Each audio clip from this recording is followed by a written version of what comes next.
Avant d'obtenir le casting final, les itérations ont abondé. On aurait pu avoir droit à Elvis Presley par exemple. En lieu et place du King, on retrouvera Frankie Avalon dans la séquence fantasmée Beauty School Dropout. Plus étonnant encore, Andy Warhol aurait pu incarner un professeur d'art, mais les producteurs ont refusé. Impossible de nier la popularité de la pâte à mâcher dans l'Amérique des années 50 quand on regarde Grease.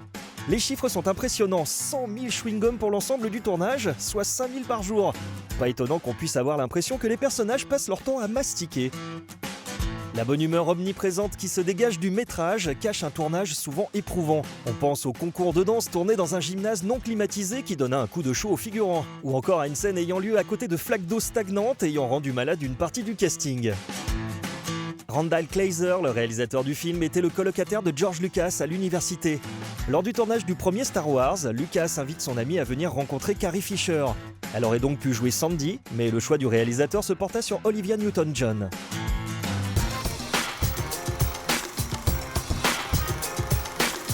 Aux commandes de Grease 2, en 1982, on retrouve Patricia Birch, qui connaît bien l'univers de la franchise.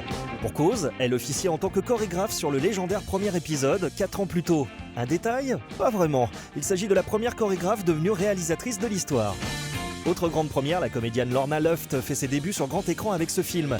Si son nom vous est inconnu, sachez qu'il ne s'agit ni plus ni moins que de la fille de Judy Garland. Tout comme Liza Minnelli, ce qui fait de Lorna sa demi-sœur. Je vois que vous suivez. Dans la grande série des rendez-vous manqués, Andy Gibb, le Bee Gees, aurait pu être au casting, mais il a raté son audition. À l'inverse de Cher, qui elle s'est retirée du projet à la dernière minute.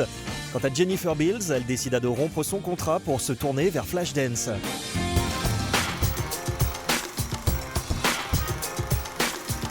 Si tout le monde connaît le film de 1978, Grease est à l'origine une comédie musicale jouée sur les planches. La première eut lieu en 1971 et malgré plusieurs interruptions, le show traversa les décennies. Grease Live est une de ses performances filmées en direct, d'où le titre, vous l'aviez deviné. Et qui dit théâtre dit complications pour les acteurs qui devaient parfois mettre les bouchées doubles. Entre certaines scènes, les comédiens avaient moins de 2 minutes pour se changer. Le tout devant un public d'environ 600 personnes et beaucoup plus de téléspectateurs.